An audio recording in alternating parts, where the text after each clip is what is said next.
Are you a craft artist looking to do your first big national craft market? You want to travel full time, sell your art, sell your wares, whatever you make, and just have fun. You just want to be out there talking to people and showing off what you do. Well, this is the story of how I got into Renegade Craft, kinda, on my first try, and many other craft fairs. How I did that, how I think that you can potentially do that as well. And yeah, we'll just dive right in. First of all, welcome to my channel. My name is Julia. I am a jeweler based in Asheville, North Carolina. I'm currently at my studio. This is a shared space that I use. I have full access here. This is not the room that I create jewelry in, but it's just another space that I can utilize for things like recording videos and doing computer work, things like that. So I am not really a full-time maker at this point. I do have a few side jobs for income, and my goal is to make this a full-time thing for myself. But I have been lucky and fortunate enough to be a part of a lot of big craft fairs, including Renegade Craft, which I've done twice in Chicago and once in New York. I've done Porter Flea in Nashville once, and I've also done the Big Crafty here in Asheville twice. That is a large fair with over 200 vendors. It's fantastic. A lot of these fairs lean kind of contemporary. They have a lot of artists who are kind of up and coming or just on the brink of something really cool and new. So I've been honored so far in my kind of first year of really diving into jewelry making to be alongside all these people. And I think I know a few of the ways I got there. So I wanted to share that with you because if you're thinking about it and you go on Reddit like I did and you get super discouraged like I did, then I wanted to make this for you. So come on, let's see.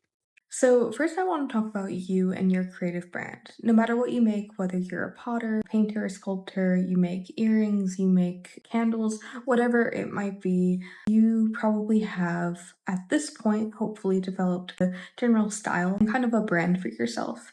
If you haven't, then maybe a good place to start is to consider those things. I do think that if you're going to be looking to do a big national market, you do need some sort of cohesive work. It doesn't have to be perfectly cohesive, it doesn't have to be one big collection, but I do think it needs to tell some sort of story or at least some sort of vibe of what you're doing, and it needs to look like it belongs all together. So that's a great place to start if you haven't done that yet. Also, having a name for your business is super important. I think that's a great place to start if you haven't yet. I think that creating an LLC or whatever type of entity you want to be is very helpful and will help you to navigate all the rest. It's not required. Some markets may require a tax ID or something like that. They most likely will for a large national market, truthfully. But you can get all that information on the websites for the big markets and kind of just figure out what you need to do for your business. I do think that at the very least you need to have a name. Whether you're going to use your own name or you're going to use a business name, like I do. My business is called Overdraft, even though my name is Julia. I could call it Julia Wingle Jewelry, but I just felt like Overdraft was the first step in section 1 out of 3 in this video, which is branding. Branding is incredibly important. I think that whether you use your name or a brand name that's not yours, you need to build upon that and be true to what it is. My name, Overdraft, kind of has some humor. I have a tagline that's find jewelry for your credit card. I think things like that are very important. They tell the story of what you're making beyond what you can just see or feel or, hold in your hand. Having the brand, having the name, having a logo, whether you designed it, you hired a friend to design it for you, please don't use AI. If you use AI for pretty much anything, I hate to be that person, but you're probably just not going to get in to these markets. I think that you really need to consider craft community is based on living working artists and that we want to support one another. If we can tell that something's AI, it's immediately an off put. So I know it's not always fun, especially if you're not an illustrator or something like that, but through the craft and art world, surely you know somebody, or you can go online and hire somebody to make you a cool logo if you feel like that's kind of out of your skill set. Along with branding, you should have some materials. This isn't required for applying to the markets, but I do think that this stuff will help you, such as business cards. Having brand colors, super important. Having brand fonts, super important. Having a website that people can go to, also super important. Altogether, I would recommend that you really think about your brand identity, and that's okay if it changes over time. If you're applying for your first big market, you should have some sort of solid branding in place. Something that you can look at and say, that looks like a brand more than that looks like somebody's project that they just slapped their name on and said, yeah, I just want to apply for this.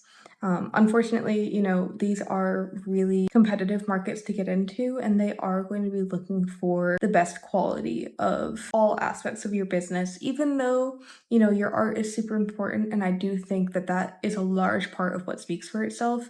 I do think the other aspects, especially when you're new, will help differentiate you from the other people who are applying. Because remember, there's probably hundreds, if not thousands, of people applying for the same market that you are. And there's a limited number of spaces, whether it's 200 or 400 or whatever, it's still going to be limited and they're still going to have to say no to some people. So even if your craft is quality and matches up to other people, they may say that this person's branding goes better with ours, they look more cohesive, they look like they know what they're doing. I do think that there's a mental correlation between looking like you're knowing what you're doing and having strong branding. I think that people just assume that, oh, they're strong branding, it looks legit. If not, if it's just something thrown together, they may just think that this didn't have a lot of care behind it. So, yeah, that's number one, branding. My second thing on the list here is going to be broken into a few smaller sections, but I do think that this is a very important topic to talk about, and that would be social media. I know, it sucks, it sucks, it sucks, it sucks, it sucks, it sucks. I get it. I know, stop telling me. I already know, I already know. But you have to. I'm so sorry, but you have to. In this age of social media, you really, really have to be on there.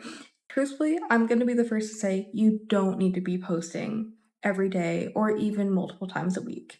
I do think it's important to be active on your account. I think it's important to be considering growing your account, but more so, I think it's important to use that as a creative portfolio that people can look at in addition to your website.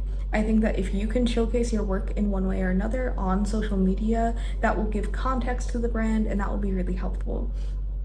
There's some small amount of judgment that comes from how many followers you have. And where I believe that comes from is, at the end of the day, all of these craft fairs are also small businesses. Even though they're doing a large operation, most of them are a team of just a few people.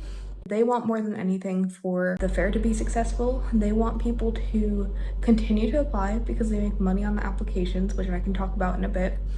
They also want people to attend, so people continue to apply. If they're selling tickets at the door, that's super helpful for them. They just want to have people there. If you have a large following on social media, that does help you. With that said, I got into my very first craft fair with, I believe, less than 150 followers on Instagram. So don't sweat. Don't worry too much. But I do think Instagram, TikTok, or Facebook, maybe pick one of the three that you want to be really active on and use that. I am partial to Instagram because I just feel like it nicely showcases my work and I don't have to do too much once I already have the photos and things that I want to post. I will make another video soon about how I use Instagram as my mood board. That's something that I'm really excited and I want to hash out the ideas for, but I think that staying active on social media will always help your following. But this isn't a social media video, so I'm going to move on to the second part of the second topic, which is photos, because I think that that goes hand in hand with social media. Videos could also be a part of this category, but I think visual media for your brand. Whether that's just something that you shoot on your phone, it's okay. I just think that you need to have something that looks professional, it looks intentional, it looks kind of editorial or something like that. You will need to have good product photos, like a product photo that you have on your website that just shows this is the ring right here and it's just this. I think that having context of someone wearing it and doing a little pose or whatever.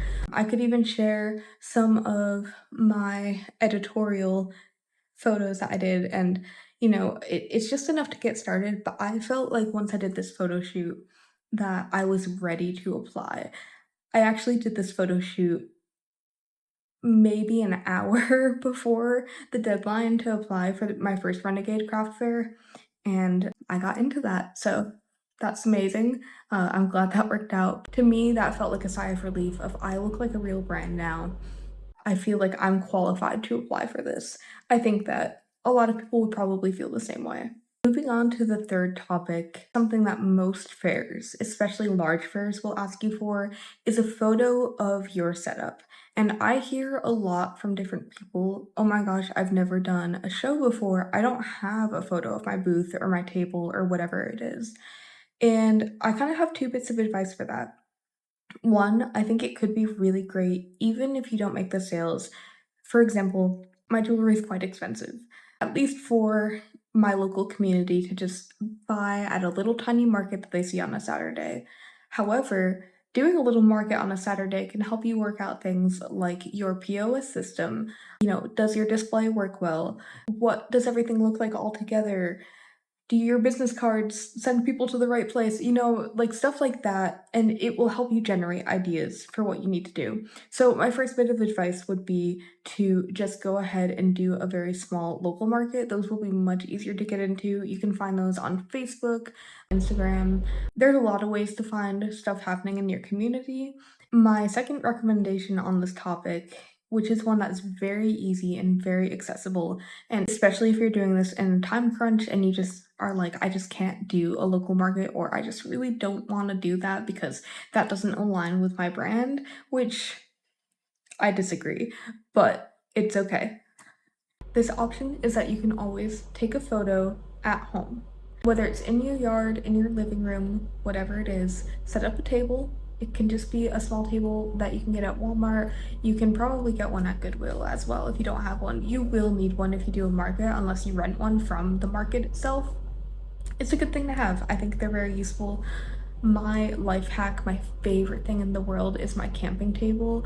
I bring that thing to markets all the time. It packs up to the size of like a camping chair, like the folded up camping chairs, and it pulls out to be a 4-foot table. I love that thing. But that's besides the point.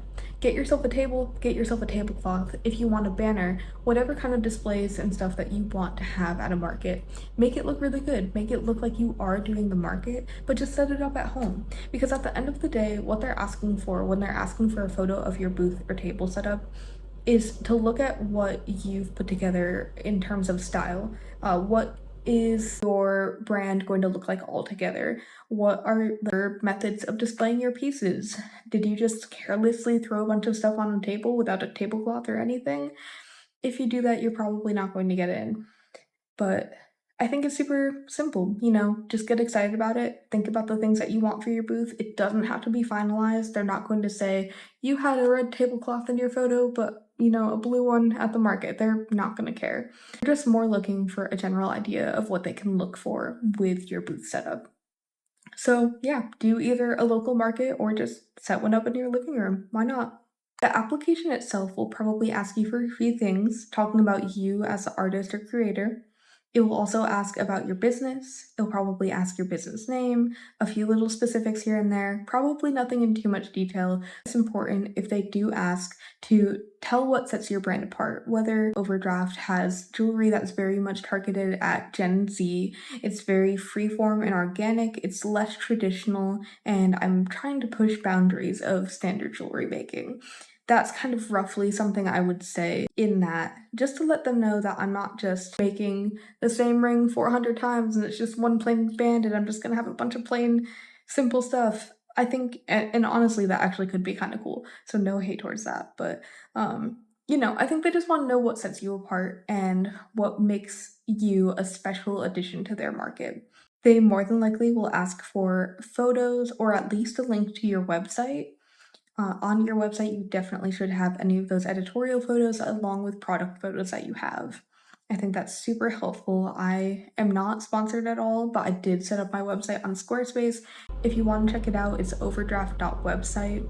You can just kind of see that I added in some editorial things. I made it kind of fun. I just made it look cohesive, and you can go there and just kind of see what I'm doing. You can also shop. So if you want to buy something, support me. Now that I've talked about things that I think you need to have before you apply for a market, I do want to talk a little bit about actually applying for those markets. It's very important to look at the websites for what the deadlines are. If you don't apply by the deadline, you're most likely 95% sure not going to get an extension. So make sure you know what that deadline is if you really want to do that market. At the end of the application, you will most likely approach a fee. And that can range from $5 to $50 depending on the market. Could be more, it could be free. It really depends, but I do think that most national markets I apply for are between $15 and $35. I do realize I'm uploading this a little late as a lot of the major markets just closed the rest of their applications for market season, but I do think that as we approach the new year, this could be a great New Year's resolution for you to get into some of those early spring craft fairs. I think that springtime's a great time. People love to shop during that time, and it's great right now to have a few months to get ahead and start planning and really consider what you want to do. Make sure you have enough products. Even if you don't know if you're going to get in, please make sure you have enough products, because it's going to be so hard once you get in to scramble and get everything done. Just start making now. Start making as if you got in already. If you don't get in, then hey, you just created a bunch of cool stuff that you can do so many other things with. So once you pay that fee, you'll go ahead and wait and wait and wait and wait and wait and wait. And it's going to be so nerve-wracking until one day you'll get an email that says, "I'm so sorry you didn't get in," or, "Hey, congratulations, you've been waitlisted." Or of course it will say, "Congratulations, you got in," and you're gonna be so excited and amazed. Let's talk about those things. If you get rejected, do not be discouraged. Remember, this is your first time applying for a major craft fair. These are so competitive, so don't stress about it. Just keep doing it. Keep applying, keep believing in yourself, keep doing everything that you want to do. In time, you'll get to where you want to be. Whether it's these craft fairs or something else, some other goal of yours, you will get there. So please don't get discouraged. If you got waitlisted, like I did, hence how I kind of got into Renegade on my first try, I was on the wait list and I immediately went to Reddit and was like, "Oh my gosh, I'm waitlisted." I was so honored. I'm like, I got waitlisted on my first try. Like, I was on Instagram like freaking out about it, like, "Oh man, I got waitlisted for Renegade." And I was just beyond stoked to even be considered one of these people of so much quality. The way that Renegade and a lot of other craft fairs do the waitlist is that if somebody drops out, they will specifically try to replace them with somebody in their category. So you're not numbered number 1 through number 200 on the waitlist. You won't get a number, anything like that. More so, if somebody drops out who's selling sterling silver jewelry, then it's more likely for me that I'll get that spot to fill. It's a lot less likely that they'll do a printmaker in their place. They want to keep things even. They don't want to have too much of a certain type of vendor. I think there's a lot of thought and care. It's part of why these markets are so competitive. It's a really high quality. There's a lot that goes into them and they do a really good job. So they're going to try to keep that balanced. And as people drop out, which they will, you may get notified that you are in the fair. But the thing is, you may not have a lot of notice. So like I said way earlier, please just start preparing as if you got in, because otherwise you're going to be freaking out. Just like I did. I was freaking out. As soon as I was waitlisted, I did start making jewelry just in case. I was very hopeful. Going on Reddit, I lost a lot of hope because people were like, "I've been on the waitlist many years in a row and I've never gotten in, and it's a scam and they just do that to keep people waiting or keep people paying for application fees." Not true at all. I've been waitlisted 2 out of the 3 times I've done Renegade. The 3rd time that I applied, I did get in directly, but that's also the largest Renegade craft fair, the one in Wicker Park, Chicago. That is the only time that I actually got in immediately. Both Brooklyn and Andersonville, Chicago, I was waitlisted. So don't get discouraged. Treat it as if you're doing it. If you don't get off the waitlist, also don't be discouraged. Just know that your category, your niche, your medium, whatever you do, probably didn't have enough openings. And that's okay. Keep applying. The fact that you got on the waitlist is super incredible, and you should be really stoked and you should be celebrating that, because it is a big deal to be waitlisted on your first try. So please don't get discouraged. Even with this success, I was waitlisted for Indie Craft Parade in Greenville, South Carolina, and I didn't get in. and that's totally fine. The level of makers they have there, amazing. I'm so proud of all the makers I know that did that fair, and it's totally fine. My day will come for that, or it won't, and that's totally fine. But I will find my things that I fit in with and that I'll just continue to do for me and my business. So don't sweat it. You know, it's really easy to get down on yourself, but don't worry about it. From that point, I will make future videos about what to do once you're actually in one of these craft fairs. But a really good place to start to look for craft fairs is on my Discord server, Chat Fair. I will share that link somehow. It's in my bio on my YouTube account. I don't have enough followers yet to post it down below, but you can always like and subscribe to help me get to that point that I can share the link below. But right now it is in my YouTube profile. You can go on Discord Chat Fair, I think it says, and that is a platform that I created.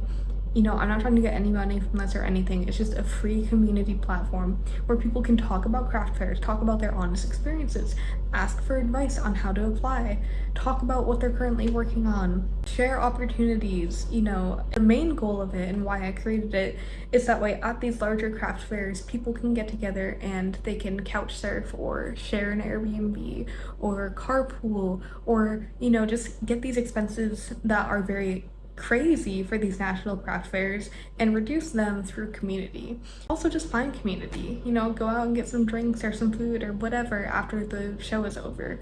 I think stuff like that is super important. I've had a hard time finding things like that. I am on our craft fairs a lot, but I find that that's a little bit of a larger umbrella and it's not very specific. I've tried to create specific little spaces where you can go and talk about things happening in your state or talk about some larger craft fairs in little groups and little pockets so you can have that very specific discussion. I'm not really getting anything out of this other than building community, so please join. It would mean so much. We have about 30 members right now, and I really want to grow that because the more we grow it, the more it will be a useful resource. All in all, I want to wish you the best of luck on your first craft fair application. That's a big deal. That's a big milestone just to hit send on that application. So, you know, pat yourself on the back, give yourself a little hug, whatever it needs to be, but you know, you're doing the thing. You are taking the steps to be where you want to be. No matter what the outcome is, just remember that you are taking control of your situation and your craft, and that's just incredible. That's huge, and it's so hard to do that. So major props to you. I'm super excited for you. If this video helps you, please let me know. I would like freak out if somebody was like, oh my gosh, this video helped me get into blah blah blah craft fair. Like, I would lose my mind. I also would like to share a disclaimer that I'm not affiliated with any of these craft fairs mentioned.